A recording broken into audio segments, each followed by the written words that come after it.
Hello and welcome to the Publicly Challenged Podcast. I'm your host, Luke Oswald, and I hope you join me on my quest for knowledge to become a better public land hunter, angler, and forager. Stick with this and who knows, maybe we will learn something together.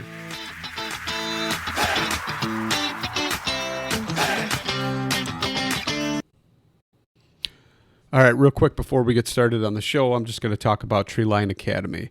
You've heard me say it. I can't even tell you how many times. Mark Livesay is treelineacademy.net. That's treelineacademy.net. Sign up. Use the promo code PC2020. Save yourself $20. Can't say it enough. It's awesome, amazing, most comprehensive e-scouting course out there. Check it out for yourself. Sign up. Use promo code PC2020. And now let's get to the show. Okay, so I'm sitting here and I am talking to Kevin Estela. And if you don't know who he is, because he doesn't maybe have that big of a presence in the hunting world, but if you step into fieldcraft or survival stuff, he is well known. So Kevin, you want to go ahead and really introduce yourself here? Sure, yeah. Thanks for having me on here. My name is Kevin Estela. I am a, soon-to-be full-time survival instructor. I'm currently in the process of switching over. I've been a high school history teacher for the past 14 years, and along that way, I've worked at the Wilderness Learning Center as a lead survival instructor under Marty Simon. I started my company, Estela Wilderness Education, in 2011. I've written over 150 magazine articles in 20 different magazine titles. The best-selling book, 101 Skills You Need to Survive in the Woods. I've been a subject matter expert on the History Channel a couple times, and a regular featured guest on a number of podcasts and presentations. So I'm kind of like your jack of all trades, but my specialty is wilderness survival, and I just enjoy the hell out of sharing my skills with people that are willing to learn. Makes me wonder, how the heck did I get a guy like you to come on to my podcast? You asked. Actually, I think it was on Instagram. I had said, hey, any questions? And you're like, you want to come on the podcast? And I was like, yeah, DM me. It's as simple as that. After I put that on there, I think I got 2 or 3 other requests to do podcasts. And I told them, I'm like, hey, look, I have no problem talking to you guys, but right now, I'm literally in the process of moving and doing a whole bunch of stuff.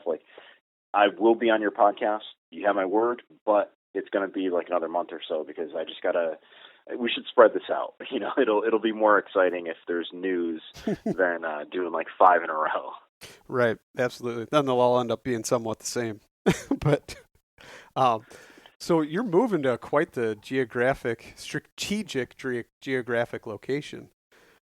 Absolutely. Yeah. Mm-hmm. I've always kind of liked that region for that reason, but mostly because I just like isolation. I like getting away from people and being able to breathe.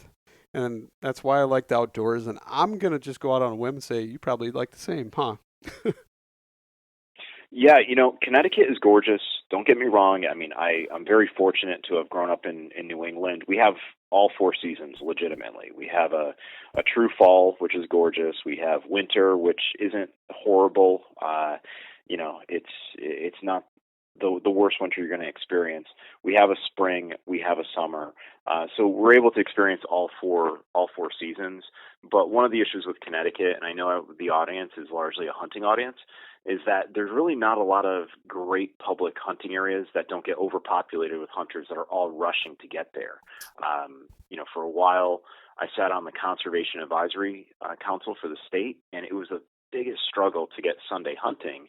And eventually it got down to the point where they said, look, we have a lot of hunters that want to use a very limited amount of land, and not everyone has Saturday off, and you gotta space it out or else we're going to have accidents. So, Connecticut can be a little overpopulated at times, even though it's a very green state, but it's nothing like what Utah and out west is going to be like. No, that's awesome. In a few months. Yeah. I mean, you probably understand some of the struggle. I mean, I live in Illinois, so it is 1% public land. Of all the land is 1% public land. And wow. I live an hour south of Chicago. So imagine that many people in that area, and the only public land to hunt is right around me. So, yes, I feel your struggle on that for sure. It definitely fills up. So, my question, are you going to start elk hunting once you get out there to Utah? Oh, that's in the words of my friend Jerry Young, I'll say is a frog's butt watertight. Yeah, I'm definitely going to do that. I mean, whether it's through lottery or it's through an outfitter, that there's no doubt about it. It's such beautiful land, and I mean, I'm a backpacker. I like going out into the woods. I love going up into the mountains, and I would even go. And I mean, I'm sure people will say like, "Oh yeah, but don't you want to catch that, or don't you want to shoot that elk and harvest the elk?" And yeah, I would, but just to have that freedom to walk around in the mountains up there, we're so far away. That's a definite, Yeah, without question. that's cool. That's awesome. So, we were talking a little bit earlier in conversation before we started the podcast, but can you kind of talk about like your hunting and, you know, what you started hunting and all that kind of stuff, and then go into like, your archery now? Yeah, yeah. So, I mean, I grew up in Connecticut. Again, we don't have a lot of public hunting land here. We have a lot of state parks, and we've got. I mean, Onyx is my best friend, right? To keep me Right. from getting in trouble, crossing over into some multi millionaire's property or anything like that. But as a kid, my dad grew up in the Philippines. He grew up there post World War II Japan, hunting and fishing in the jungle. And, he would tell me as a little kid all these different stories about like, oh, I'd go into the woods with my air rifle, or oh, we'd take a 22 rifle out and we'd get food for the night. So, I mean, that really kind of sparked my interest as a kid for hunting. I was always into fishing when I was a kid. My Uncle Ray and a good family friend, we called him Diamond Jim. He brought us out fishing all the time. And it was great to learn that. But really, my hunting experience didn't pick up until I was like a teenager. And the reason for that is that my dad's a physician. He's going to be 82 in a couple months, still practicing physician. But after medical school, he really didn't want to take the life of anything because he found, life to be so interesting. So when I told him as a kid, like, hey, Dad, I want to go kill stuff, he's like, oh, okay, yeah, sure. And, we went through the hunter safety class together. And I mean, he had all that experience from overseas, but nothing here in the U.S. I mean, he came here in 1965. So I started off bird hunting, pheasant hunting, and then over the years, I did a lot of stuff like down south, like various pig hunts, and then at one point I ended up overseas in South Africa on a safari doing a management hunt, which was out of this world because I got to work with a really, really incredible professional hunter over there, and I was able to deliver, all different types of plains animals to the Amasango Career School, and then these kids who go to school there were able to eat all the meat that we harvested. So that's through a program called Hunter's Care.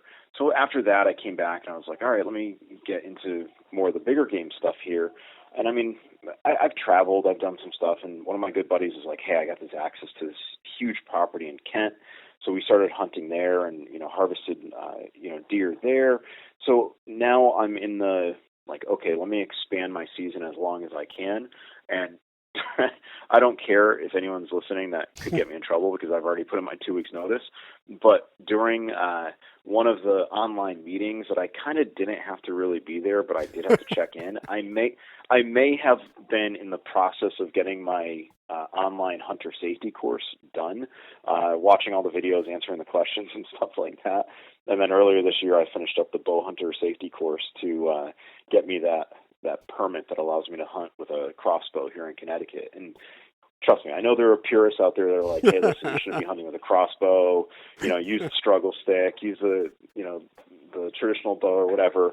The way I look at it is, I'm new to the archery game, and maybe I'll be at your ultimate level, and maybe I'll kiss your ring at some point. But for now, let me have some fun, and I really don't care what they have to say. So I'm going to do it my way, and it is what it is. Doesn't bother me at all. The way I look at it is hunting is conservation, and no matter what you do, if you're helping make a herd healthy and you're getting out there and you're enjoying it, And I've said it on other podcasts. Who cares? Get out there. I don't care Yeah, what people and hunt. It doesn't matter to me one bit. yeah, and that drives me crazy when I hear people say like, okay, well, what's the best rifle? What's the best hunting boot? And it's like, how about you focus on you? And it comes across maybe kind of like me being a little standoffish, but I say, all right, now I've done this in front of an entire group of people where a person will raise their hand in the audience and be like, hey, well, what do you think is the best boot? And I'll say, okay, a size 13, and I start describing my foot, and the guy's like, now the guy might be 100 pounds lighter than me and a foot shorter, and I'm like, yeah, size 13, this and that, and the guy's like, no, no, no, no, no. I'm like, oh, you didn't say for you. So then I start asking him questions, and it's like, don't worry what I use, right? Like, we're all different. The glove that fits my hand won't fit yours, right? Find what works for you and just be happy with that. Like, you don't have to follow a mold of someone else who you admire, you look up to. I mean, you might get some ideas, but you might find that the person that you respect, they've got something that will absolutely not work for you. And, there's an old expression, never meet your heroes. Never use your hero's gear, because what if it doesn't work for you, right? And you see, what's crazy is you see that so much in like the hunting industry, especially.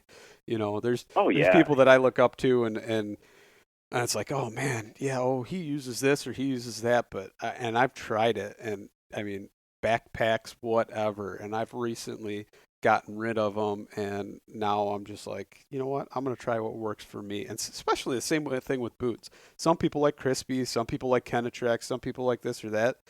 I ended up finding a completely different, somewhat off the wall brand that I ended up liking, and I'm going on my third year of them, and the waterproofing hasn't even leaked yet. So, you know, it's just normally you only get like two out of them. So I feel like I'm doing really good right now, except now they but discontinued them. but So I think that's I think part of like a larger problem though with all these outdoor industries is there are so many clones of these like really really famous fishermen, hunters, survival guys, and whatnot, and we want to look the part, right? We want to look like we have the same gear that they have, but we lack maybe the physical attributes, or we lack the awareness of different ways of stalking or reading the wind or whatever it may be.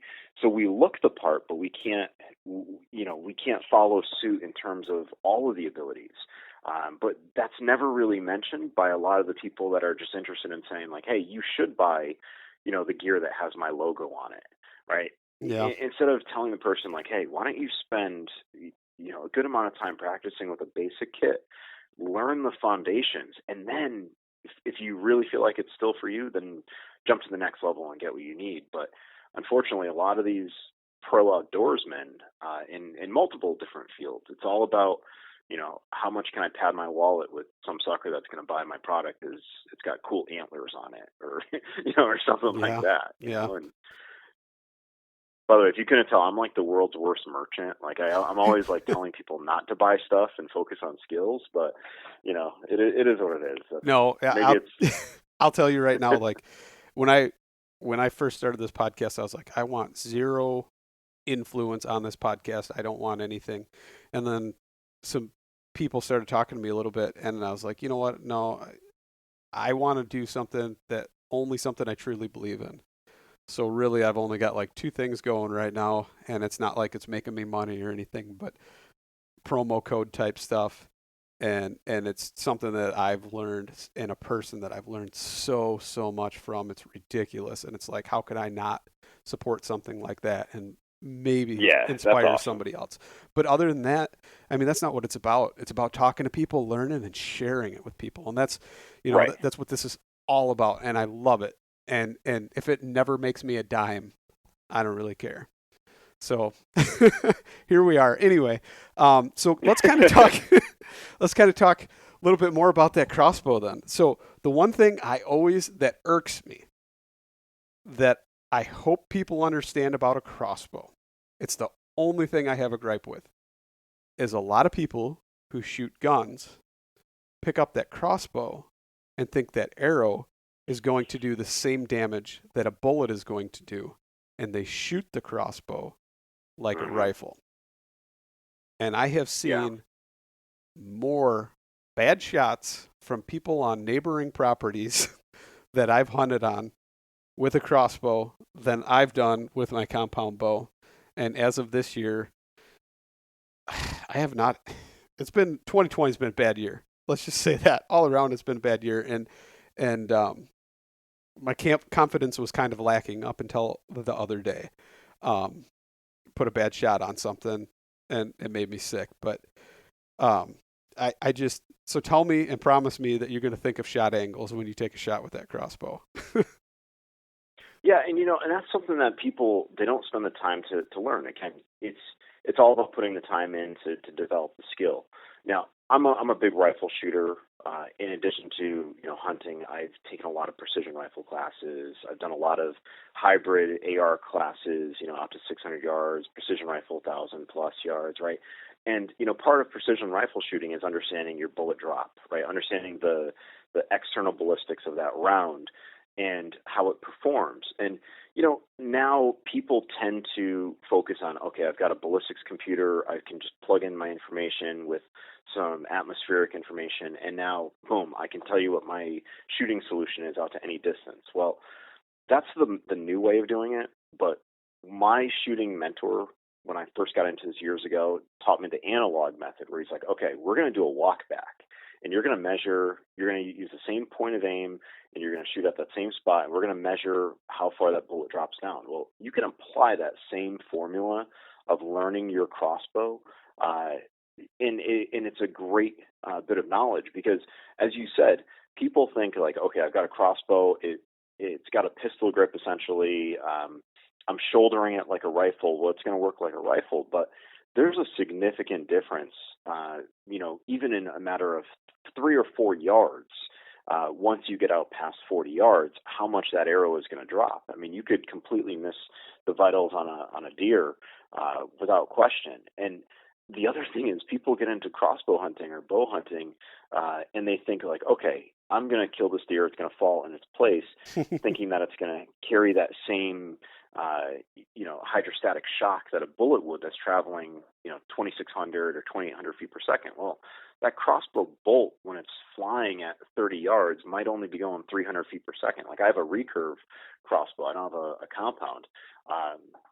Granted, that's still a lot faster than a lot of traditional bows, but it's not going to cause a deer to fall over like an arcade game. It's still going to run. So again, I think people see it as like a gateway, like as an easy way into the sport, into the pastime, but they don't think of the second and third order of effects, right? Like, okay, you just shot that deer. That's awesome. Okay, are you prepared to like sit back and wait for that thing to bleed out? Okay, have you ever done a tracking on a blood trail? Okay, you haven't. You probably want to think about this before you pull that trigger. It's so funny to hear people say like, oh, I'm going to do this, and then you ask them the question, and then what?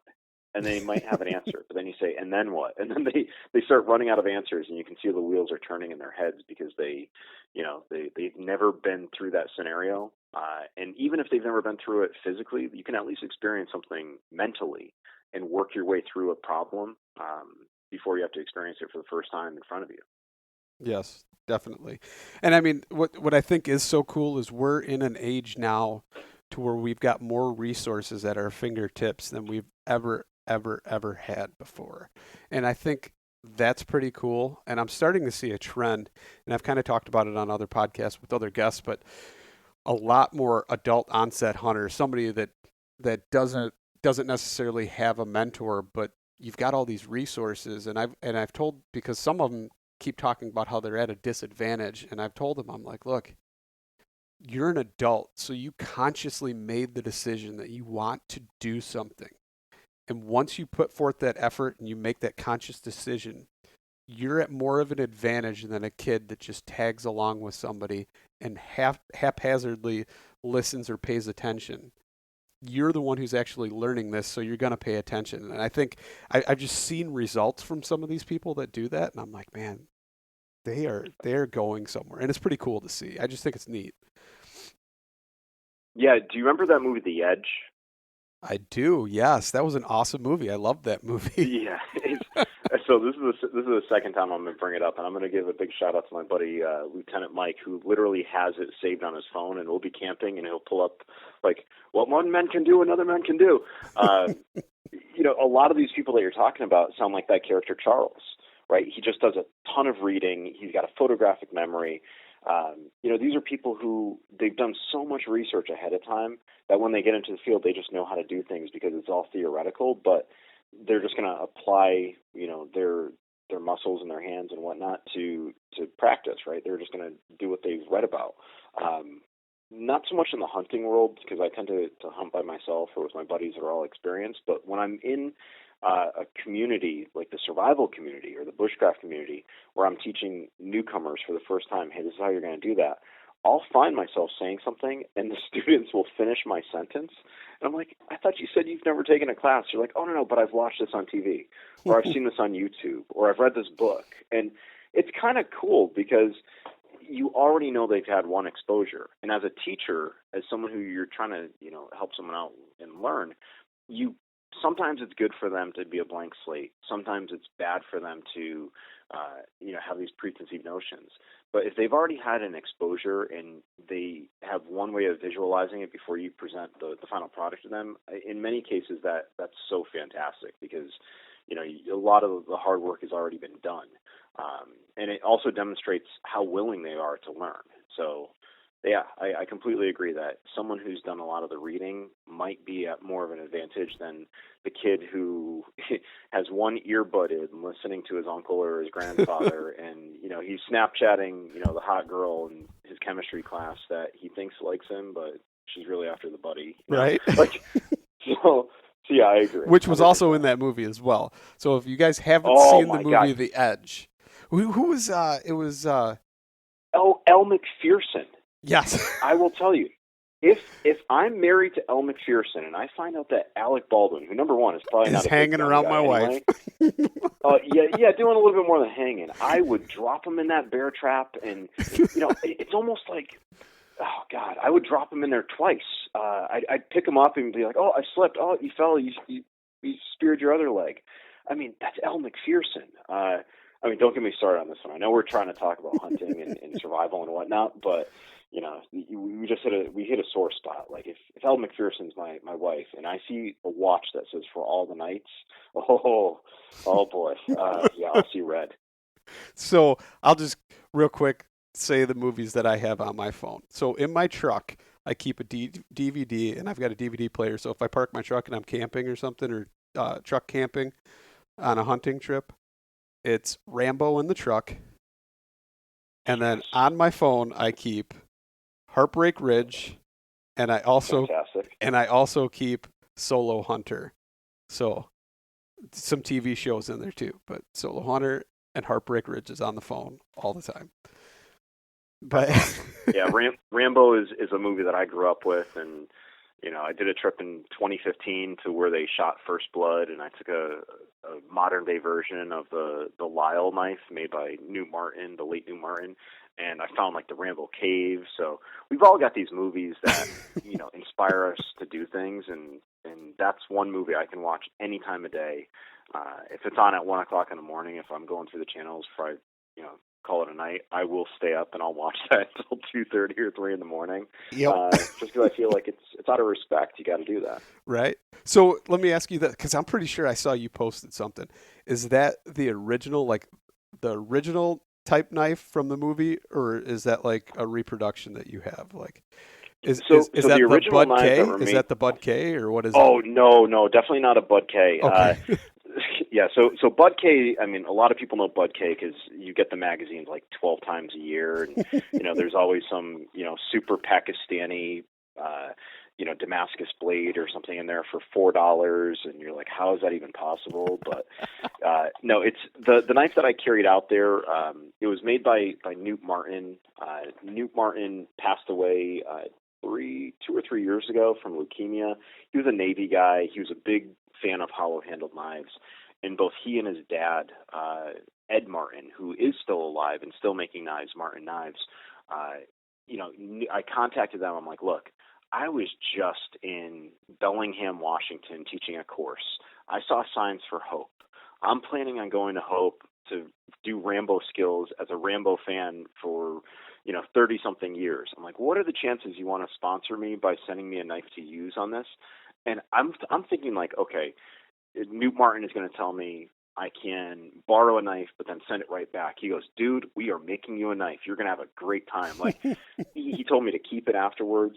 The knife that Newt made, instead of being, I believe the originals were 440C steel, which is not a bad steel, but it's kind of dated.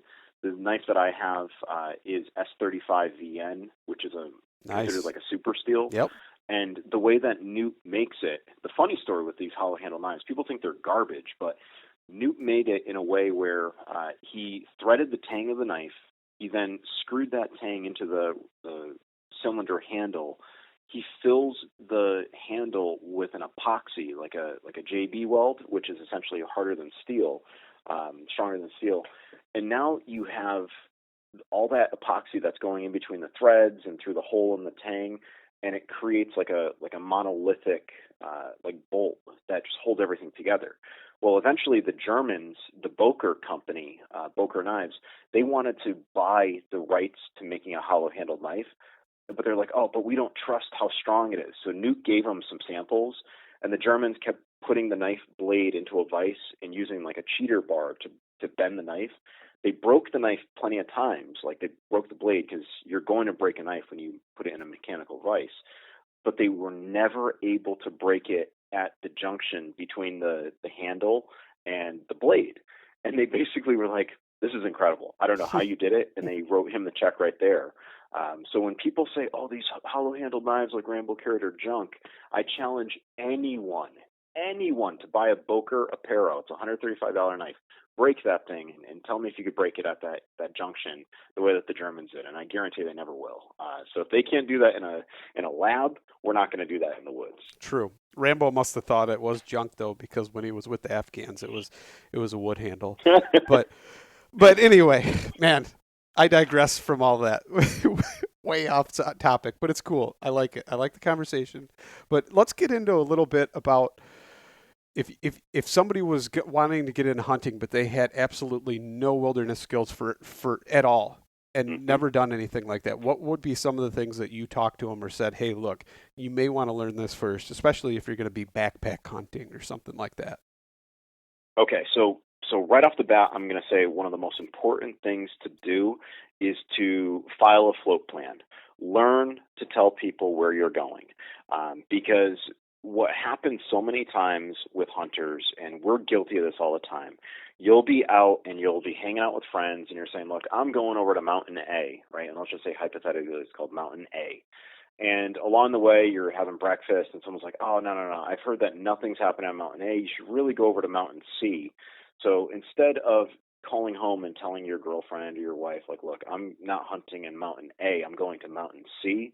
Well, now when you get into trouble on Mountain C and people are looking for you on Mountain A, they'll never find you on Mountain C because you never told someone responsible. And by responsible, it's not your 5-year-old kid that's not paying attention, right? Someone responsible is someone who is going to raise the red flag when you don't show up.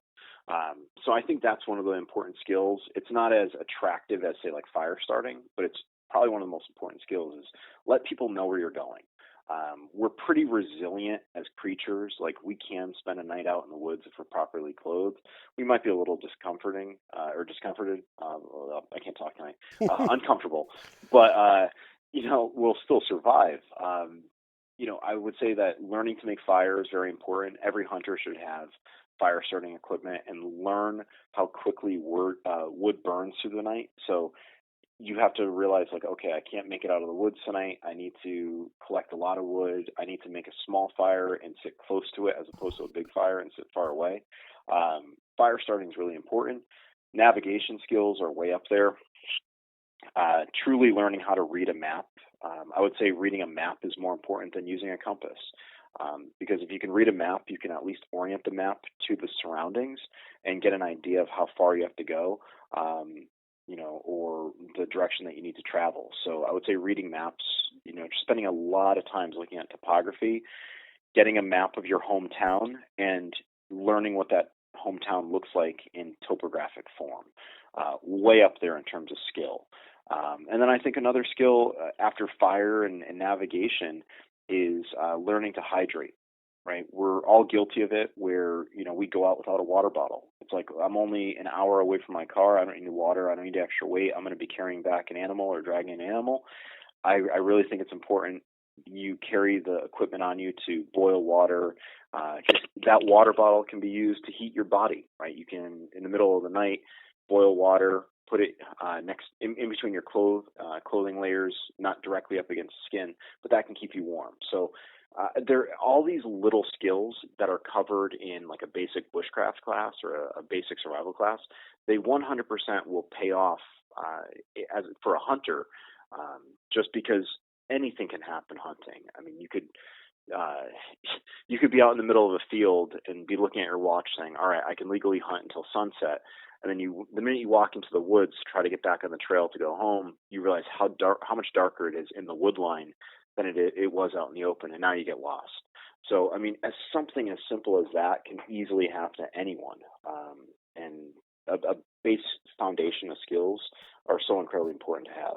Oh yeah, that's so like one of the things you mentioned is like the navigation or actually studying.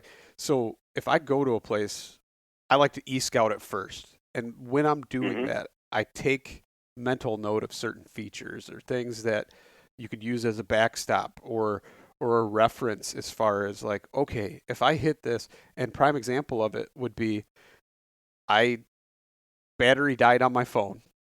So I didn't have the Onyx or the base map to use to try and get my way back. And it was so cold out that I always carry like a charger pack with me in my pack, but it was so cold that that didn't work that day. And I'm walking along and I see some tacks that somebody put in to mark a trail. I was like, "Oh yeah, I'll just follow those. That makes sense." I ended up getting turned around so bad following that person's tacks rather than going what my gut told me to go that I ended up way off base. But instead of freaking out, I ended up right at the river.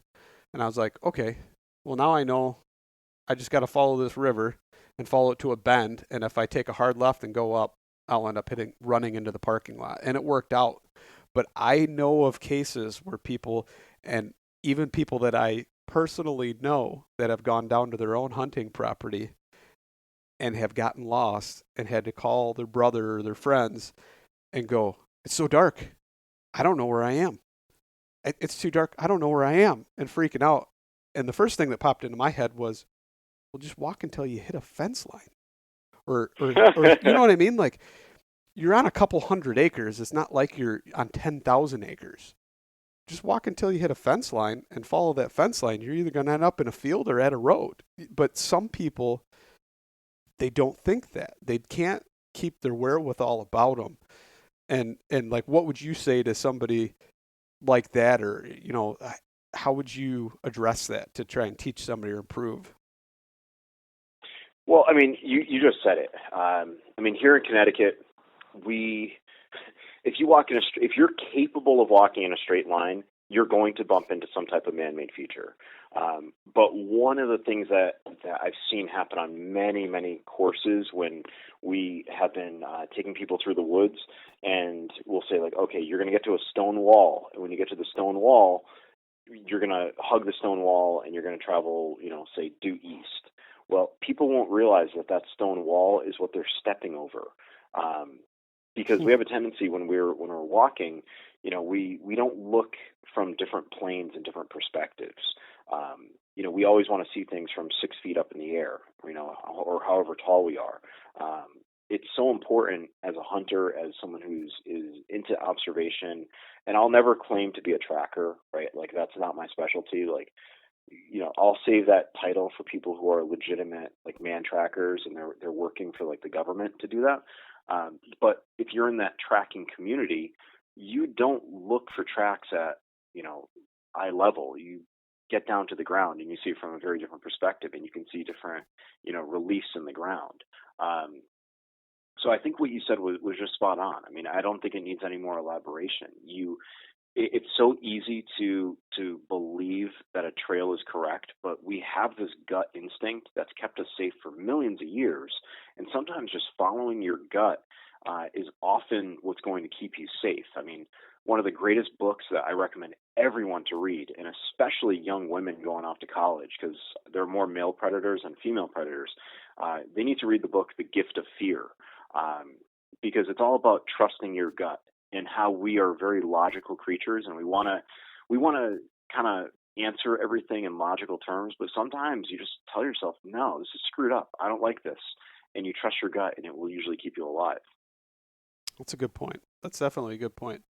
So what would you say as far as like first aid type stuff? Because I mean, one of the things that Mike Glover has taught me through listening to him talk, and I don't know why I never had it in my pack before, in my hunting pack, because Tourniquet, huh? Yes, absolutely, right? I mean, it Yep. makes sense, especially when you're bow hunting. You've got a Yeah. freaking sharp object on the end of a pointy stick, and I have cut my knee before with the broadhead and sliced it open and didn't even realize it until I started feeling just something warm going down my leg in 20-degree weather, going, oh, that's Yeah. not right. And then I look and I'm like, oh man, this is bad.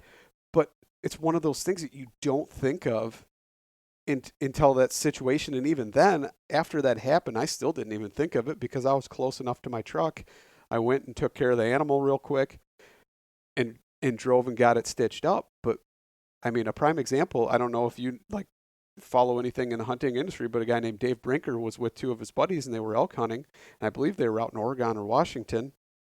And he ended up somehow dropping an arrow out of his quiver, and some ferns or something held it into place, and he walked right into it, and it put it through his calf. Oh no, I haven't heard that story, but I mean, yeah, I mean, you think about it. You're carrying a tool that is designed to cause blood loss, and you know there are times where you're going to hear stories of guys that are going to fall out of tree stands. Right, their legs are going to get tired. They're going to get cold. I've known a couple of people to fall out of tree stands because they've fallen asleep. And there's a very good chance, right? Murphy's Law, if you're going to fall, you're probably going to fall on something that you're holding in your hand. Like especially if you've got something that's got like a tether on it or like a stabilizing brace or anything like that. So, a lot of the tourniquets that are out there are fantastic, and they weigh almost nothing because the turnbuckles are made out of polymer, and it's great insurance to have because we may encounter an arrow by accident. We may encounter someone, in worst case scenario, someone mistakes us for a deer, and let's say it's not an arrow, it's a bullet, right? We may walk up on an animal and realize that another animal is walking up on it as well, or maybe an animal attacks us, or maybe that animal isn't down, we haven't waited long enough, and we get impaled by an antler. You know what I mean? Like there could be any number of reasons why you have blood loss. So in terms of first aid, what I recommend is everyone should, like if you're a hunter, you should always have bandages for fingertips. And the reason for that is that our fingers are super sensitive. When we're cleaning animals, we're constantly using our knives, and especially if you are working on an animal that you've had to come back to, right? And you've already dressed it out, but now you're skinning it. Well, that animal's cold, and it's going to transfer so easily to your hands, and your hands are going to be numb. One expression I heard an old timer say is always touch with the blade first. Don't touch with your fingers, and that prevents you from cutting yourself.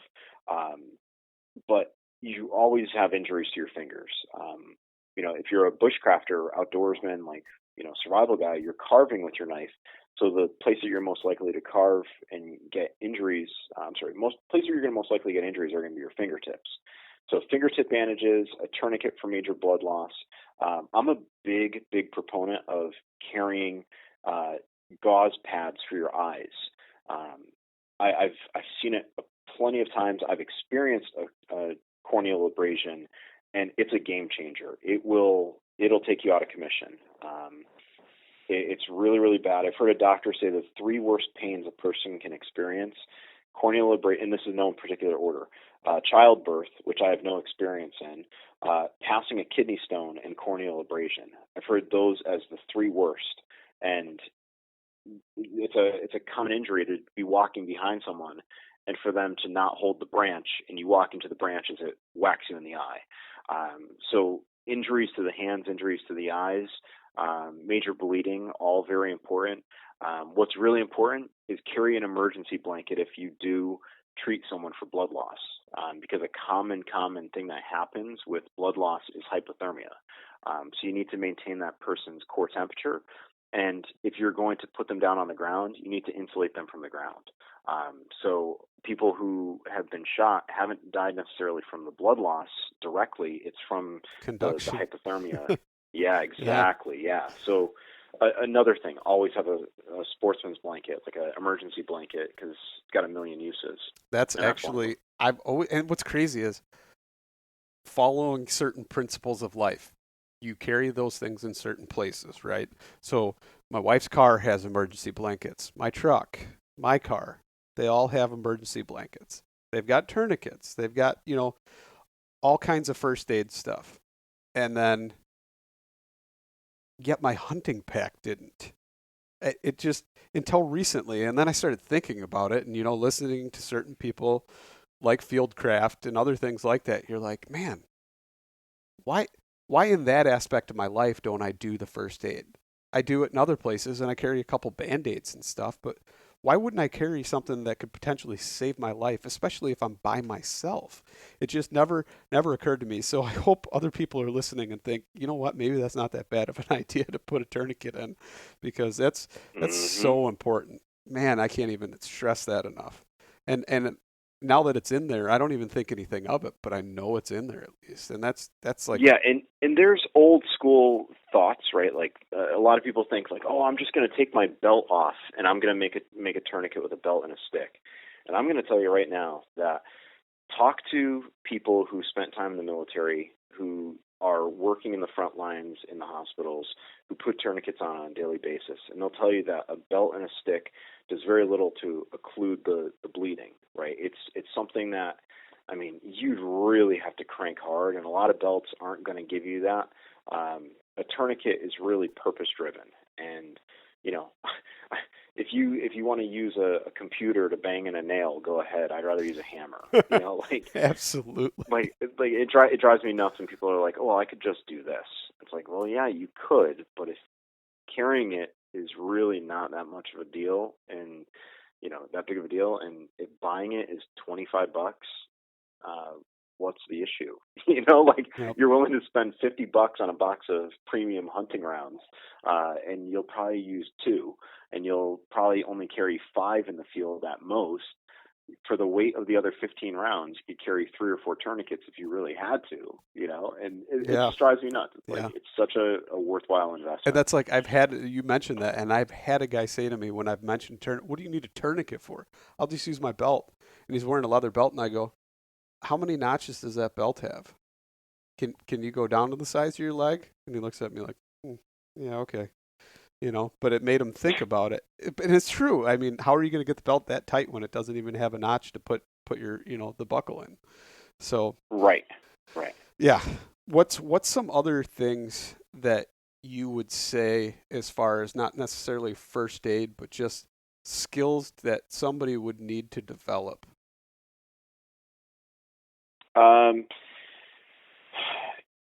I'm just a big fan of just general fieldcraft. I'm a fan of just understanding how to look at the resources that I have and how to apply them to coming up with a solution.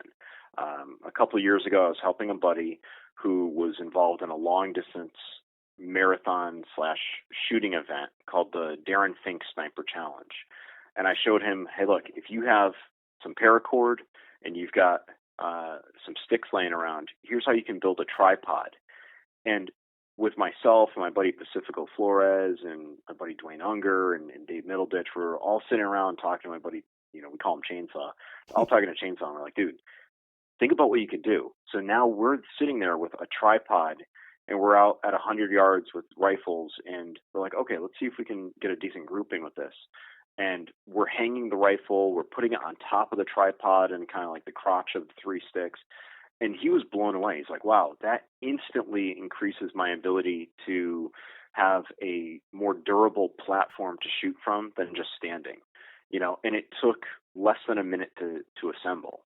And we started weighing like, okay, imagine if you had, say, 5 minutes to set up a perfect shot. You could easily do that with the right gear, but you'd have to know, like, if I just have sticks and some paracord, I can make a solution. So that's Fieldcraft. People may not realize, like, okay, some of the knots, like, there are certain knots that will help you as an outdoorsman. I usually carry a length of half-inch climbing webbing that I think is like 15 or 20 feet long, and I know that I can easily tie a loop, and I can use that for a deer drag, and I can take the other end and I can put it around a stick, and using a rolling hitch with a couple half hitches, I can create like a T handle that allows me to drag something very, very easily, and that's just carrying a piece of cordage. So I think cordage skills are really important. I think just learning campcraft skills it's just incredibly important too, because you will find a use for it. You'll be able to apply those skills from one discipline to another, from hunting to fishing to camping to boating to whatever you do. Absolutely. That's like, I don't want to really throw my cousin under the bus, but I'm going to anyway. When we went out, we went out on an elk hunt and we were camping, and it was like day 3, and he looks at me and he goes, "Man, I think I overestimated myself." And I go, like, what? What do you mean? Like, we've been talking about this for a year, and you're now telling me, like, what, you want to go home? And he's like, "No, I don't think I could do much more camping." And I'm like, how did we get this far in the process without you actually realizing? And he's like, I overestimated myself. He's like, I like certain things, and I've gone long enough without them. And I'm like, it boggled my mind. But I guess some people, there's certain things that they haven't been uncomfortable enough to make themselves feel like they're comfortable being uncomfortable, I guess would be the only way I can like describe it. But I couldn't fathom it. And it just makes me think, how many more people are out there that have never put themselves in a situation but can think they can do it, and then end up getting into, I mean, we could have been in a lot worse shape. Say we were 10 or 12 miles deep. Now what's he going to do? I mean, it's, so what would you say to people like that haven't really done something like that, but think they want to go and do something? I think you have to just take it in incremental steps.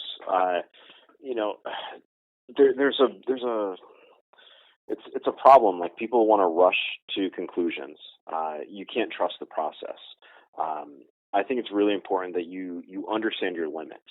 One of the things that I'm known for in the survival community is my mindset, and the mindset that I have is through training with guys who Monotone on Chris Syak, on Tom Kyer, like these guys who teach mindset for a living, martial artists. And the mindset can be applied to the business world. It can be applied to the survival community. It can be applied to hunters. It can be applied to anything. And it's the idea of readiness, right? You need to seriously ask yourself, are you ready? And readiness has 3 components. Readiness has awareness, it has willingness, and it has preparedness. Awareness is simply understanding, right? Having book knowledge, like we talked about before.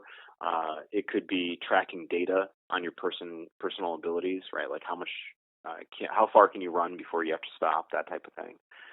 Preparedness is the gear that you carry. What's the capability of your firearm, your bow? How good are you in low light conditions, that type of thing. And then the willingness is very difficult to measure, other than asking yes/no questions, right? Like, okay, are you willing to walk 10 miles? Well, yeah. Are you? You better be honest. Well, okay, I am. And if you are able to answer those honestly, then you can assess someone's readiness. The problem is a lot of people aren't willing to admit their limitations, and that's going to get them into trouble. It's going to give them false expectations of what their capability is. And what it all boils back down to is honesty. So what I would tell people to do is, like, seriously ask yourself, are you the same person you were 5 years ago? And if you're not, why is that? It's so easy to wake up in the morning and be like, okay, I'm going to go get that bagel with triple butter and, the sausage and the egg and cover it in mayonnaise and this and that, like, whatever. But you have to think, like, okay, is that food option going to really pay off in the long run, right? Because in this game of being ready, it's more of a marathon than it is a sprint, and you can't assume like your actions one day aren't going to slowly measure up over time, So I think that's an important thing for people to realize is, like, okay, if you really want to assess your readiness, you've got to be honest. I can lie all day and say that I'm the man that I was when I was 18, but I know that my body has changed since I was 18. I know that my outlook on life has changed. And that's something that you need to talk about with anyone you go out with. Because if you don't, then you're going to set yourself up for these surprises that aren't going to be welcomed. Absolutely. I know I'm not the man I was 10 years ago when I go to drag a deer. Yeah, and here's the thing, we might be different, and we are going to be different, but we can be stronger in different ways. We might not be as resilient, like I'm not gonna go out like I used to when I was in college and stay out till 4 a.m. and then realize I've got a 7:30 class and, power through it and be fine for the day. I know now, like, if I hang out with a couple friends and I have a couple bourbons, I'm pretty much done for the night. Like, yeah. I'm a lightweight. But I know that if I had to meet the 22-year-old version of myself and get into a fight, I would win. I know that if I had to meet the 22-year-old version of myself and say, look, hey, we're going to the woods and we're going to see who can last longer, I'm going to win. So even though we change in some ways and we can see ourselves as not being as good, we really need to change that perspective and realize how we're better, and that's part of that positive mindset, that positive mental attitude that so many people in the survival community talk about. Yeah, definitely. Kind of reminds me of some other things. Like, for instance, I still think I'm strong enough to lift certain things or move certain things, and then my dad will be watching me and he'll make a fulcrum and a lever and move it and go, why are you doing things so hard? And I'm like, I don't know. I still want to be the same person I was 10 years ago. And he's like, that's pretty dumb. But, simple things like that just, I guess over time you realize your age and then you find a better way to adapt and overcome it. Hell, I just took a nap on my recliner this afternoon, and that made me realize that, my neck is a little sore, and that never would have happened 20 years ago. But, that's just from a nap. Naps are essential, I think. But naps are good. I agree with you, though. Yeah, you learn things. But it's been awesome talking to you. I appreciate your input and definitely coming on with all the knowledge that you have. And, man, I'd be so interested in talking to you again, and we can really expand it even more at some point. But can you tell people where they can find you before we go and kind of... Yeah, sure. Yeah. Yeah. So, I mean, I can be found online. My social media is Instagram. That's where I tend to put most of my stuff. It's Estela Wild Ed. That's short for Estela Wilderness Education. If you just look up my name, Kevin Estela, Estela, you should be able to find me. You can Google my name and you can see a bunch of articles that I've written. You can find my book on Amazon. Pretty soon you're going to find me full-time with Fieldcraft Survival. I'm moving out to Utah. I'll be working full-time as a survival instructor and doing a number of different job functions with them, including product development and stuff like that. But here's the thing. I always tell people I'm approachable, right? So feel free to shoot me any questions. I'm happy to answer them for you. As things get a little bit crazier over on this end with a lot of travel and working more with this company, I might not be super quick to get back, but I will always send an answer. I'll always let you know that I'm reading it. So feel free to reach out to me whenever. Awesome, man. Thank you so much for coming on. I appreciate it. Yeah, thanks so much for having me.